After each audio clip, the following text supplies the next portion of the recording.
So, welcome you all to part 3, all right? Valentine. Festival, ritual, or celebration? Let's discuss. For part 3, I would like us to take a text. Romans chapter 1, all right? Romans chapter 1, verse 15. Paul writing to the Romans. Remember, Valentine originated from Rome, okay? Romans 1:15 downwards. So, as much as in me is, I am ready to preach the gospel to you that are at Rome also.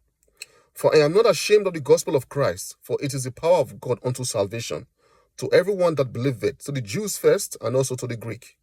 For therein is the righteousness of God revealed from faith to faith. As it is written, the just shall live by faith. Now, why was there a need for him to preach to those who were at Rome? The tenor is going to be explained now from the next verse 18. For the wrath of God is revealed from heaven against all ungodliness and unrighteousness of men who hold the truth in unrighteousness. Because that which may be known of God is manifest in them, for God has showed it unto them. For the invisible things of him from the creation of the world are clearly seen, being understood by the things that are made, even his eternal power and Godhead, so that they are without excuse. Because that when they knew God, they glorified him not as God, neither were thankful, but became vain in their imaginations. And their foolish heart was what? Darkened. Professing themselves to be wise, they became fools. And they changed the glory of God, the glory of the uncorruptible God, into an image made like to corruptible man, and to birds and four-footed beasts and creeping things. Wherefore God also gave them up to their uncleanness through the lusts of their own hearts, to dishonor their own bodies between themselves. May the Lord add his blessings to the reading of his holy word. So we have seen in the last part 2 how that before the feast of Valentine came in, there was a feast in Rome called the feast of Lupercalia. It was a feast of uncleanness, a feast of lasciviousness, a feast of utmost fornication, right? Evil in the land, permitted. It was permissible. No laws laws were not reasoned against. There was no law against it. It was allowed just for that day. It was a day to fornicate. It was a day to carry out uncleanness. It was a day to carry out evil pleasures. So it's a day for, anything can happen. It was a free day for all. All right. So this was pagan Rome. But a time came when pagan Rome kind of became it took a religious face. All right. Now, during the Feast of Lupercalia, we had what they call matchmaking. That was where matchmaking started. All right. What we call hookup today. A man comes, put his hand in a raffle draw, in a basket, picks up any random name of a female, and he goes with that female, do all the other thing. And the lady comes, and he puts her name put her hand in the basket in a lot of names of men. Anyone she picks becomes okay. She goes to make up with that one that day. All right, things like that. So that was how all that started. So a time came much more in the future. A man came, Valentine. All right, and we know the story. There was a time of war and battle. Soldiers were being drafted into the army, and they would die. They won't have any family behind. When they die, their name ends there. They don't have progeny, no lineage attached to them. So he would before you go to war, it's good that you experience love. It's good you take a woman to yourself. It's good you experience this thing called love. Carnal love, actually. And then when you experience this thing called love, even if you die in battle, someone would be here to raise your child. All right, and so on and so forth. That was his intention. But a time came when most of the soldiers, when they took part in this immoral act, the pleasure of battle was exchanged for the pleasure of women. So they never wanted to go back into battle. So Valentine became a threat to the Romans and all that.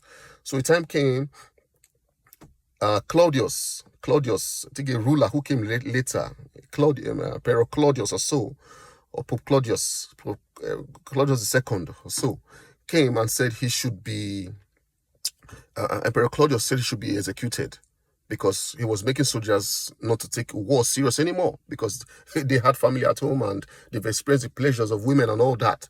So he was killed. Many years later, a pope called Pope Gelasius canonized him and he became a saint.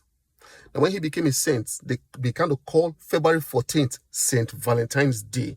Before now, February 14th was a demonic festival date called the Feast of Lupercalia. Now, the name of the day does not matter. It is the date that matters. What happens on that date? You could call it any name, but as far as it is that date, the things that we are doing that were being done in those days will come to manifest again.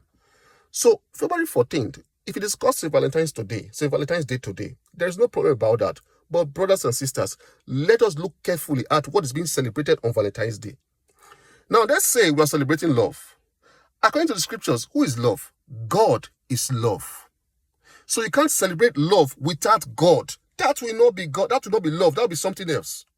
Secondly, why choose only one day to celebrate love? What happens to the remaining 364 days? Are we going to celebrate hatred? There you are. Thirdly, in celebrating love, what are the features we see on display? We see young boys and young ladies doing things that are unclean. We see consecration broken. We see uncleanness up and down. Lasciviousness, lust of the flesh is the order of the day. This is not love. This is outright sin against God. So we're back to Romans 1. The wrath of God will come upon men because they have broken the boundaries of morality. And that's what Satan wants. So he organizes the day to look beautiful. Oh, I'm going to celebrate Valentine. What are you celebrating? If God is not in it, it's not Valentine. So if God is not in it, and you're not celebrating love, you're celebrating something else. Now in existence, we have just two borders. Either God or Satan. Either life or death. Either light or darkness. Either up or down. It is not God that is being celebrated. There's somebody else is being celebrated. Who is being exalted when we have uncleanness on the scene? Satan. Who is being exalted when fornication is on the high loose? Satan. Who is being exalted when lust of the flesh becomes the order of the day? Satan. And finally, when Valentine's Day is being celebrated, two colors are brought out. In the realm of the spirit, colors matter a lot. All colors hold spiritual meanings. For example, purple represents royalty. Yellow represents power and regality.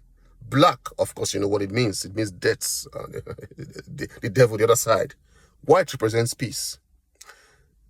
In the realm of the spirit, when they celebrate Valentine's Day, they bring out two colors, red and white. When strong, demonic, satanic, occult groups are carrying out their rituals and festivals, what colors do they wear? Red and white. When we watch Hollywood movies, when they talk about Illuminati group and all that, Illuminati group cult and all that, what colors do they wear? Red and white. There was a movie by starring Tom Cruise many years ago. It was titled Eyes Wide Shut. They celebrate something like this, like Valentine. They go to a masked party. Any man can come, take another man's wife. He doesn't care. As far as the name gets to him, it's a draft.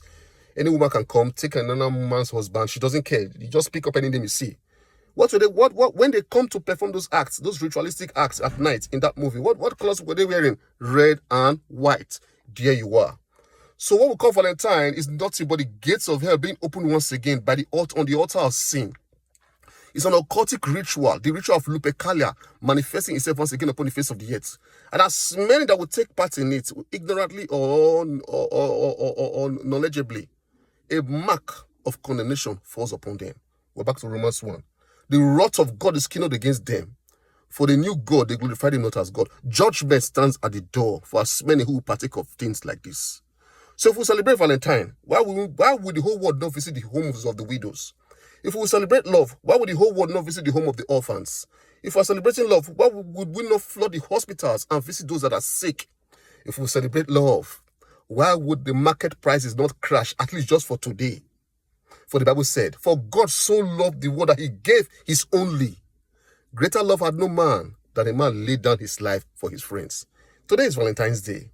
How much of your life will you live for your friends today? Today is Valentine's Day. How much will you give to those who don't have today? Today is Valentine's Day. How many widows will feel your impact today? Today is Valentine's Day. How many of the orphans will hear from you today? Today is Valentine's Day. The world ought to celebrate God and not the feast of Lupercalia. God bless you. God enrich you.